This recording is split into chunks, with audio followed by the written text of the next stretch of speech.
Hey, this is Trey. Thank you for joining us this week. Hope you had a great weekend and the next week is off to a good start.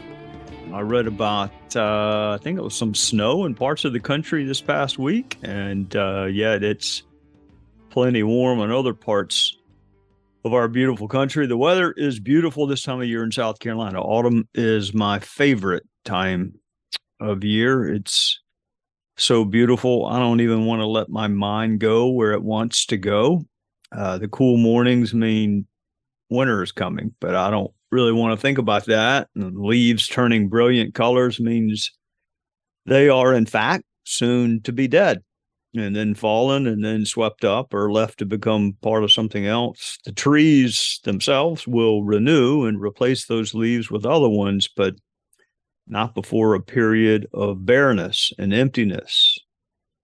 And the leaves themselves, they went from strong and vibrant and green and beautiful to weakening and then gone.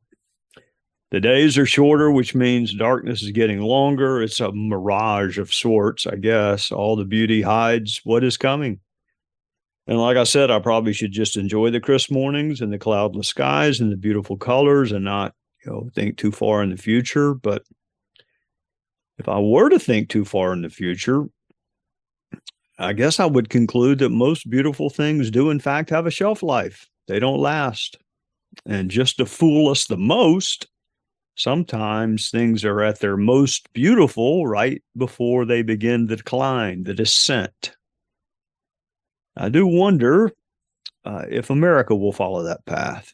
We hear the phrase threat to democracy a lot, whether it's states trying to change voting laws or progressive prosecutors deciding to ignore certain laws. It's the new go-to phrase or comment by those either holding or seeking office. Such and such is a threat to democracy.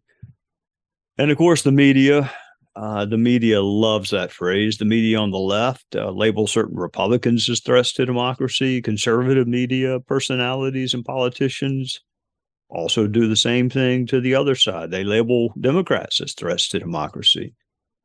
It's not enough anymore, I don't guess, to say someone is wrong or mistaken or their ideas are poor.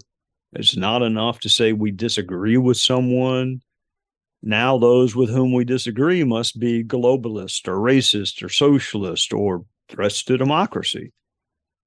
I don't know when we began to reward that kind of mindless hyperbole, but it happened at some point. It's no small accusation to allege someone is a threat to democracy, to the very existence of your country, a threat to your way of life. I mean, think about it. That's about as serious an allegation as you can level. Recent polling, I guess I saw it about a week ago. I'm not big into polls. I mean, they're a good snapshot, but I'm not really that big into them. But this one was kind of hard to ignore. Recent polling indicates Americans have been thinking a lot about threats to democracy, and they have their own thoughts. The thing to remember, I think, about polls is this: it doesn't mean people are right just because they very much believe something, but it does tell you where they are. And if you think they are not right or not correct, it shows you how far you must move or persuade them to get them where you think right or correct would be. So where are your fellow citizens on the issue of threats to democracy? 71% believe democracy is under attack, that real threats exist to our form of government and our way of life. And that's not jarring enough. Of those surveyed who happen to be over the age of 65, 80%, nearly 80%, 8 out of 10 believe democracy is under assault. So the question then becomes, under assault by whom?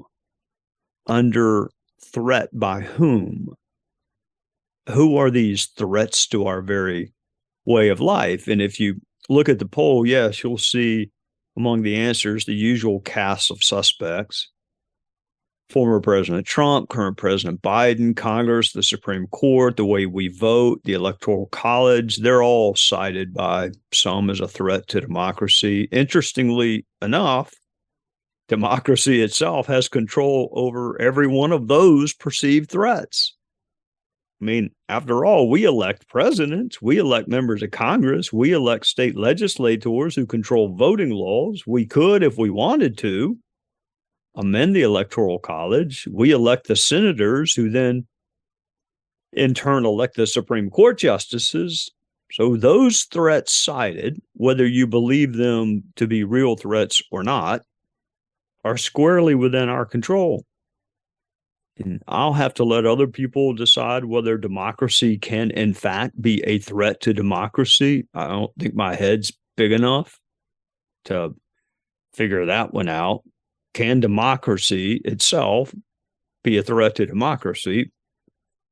I think it's wiser to say democracy can be a threat to freedom, but democracy is the people deciding. And if the people decide to limit their future ability to decide, is that democracy in action? Is that a threat to democracy? Or does it show the weakness of democracy in general? And while we were warned that experiments in self-governance only work with a moral and educated people.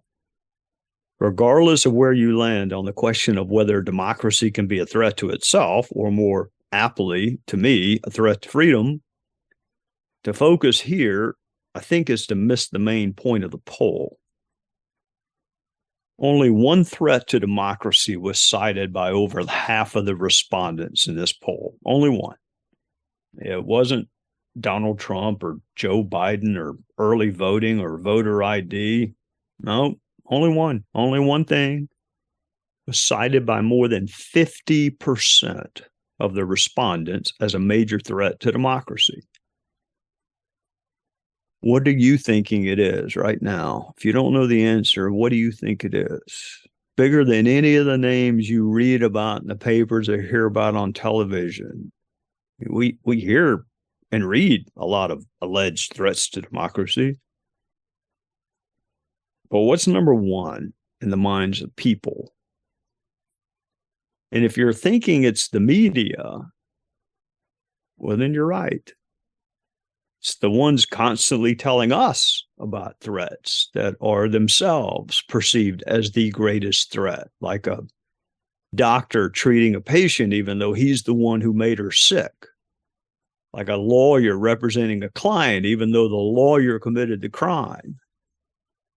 The media sets itself up, holds itself up, tells us they're a watchdog, a referee, the moral center, all the news is fit to print, democracy dies in darkness.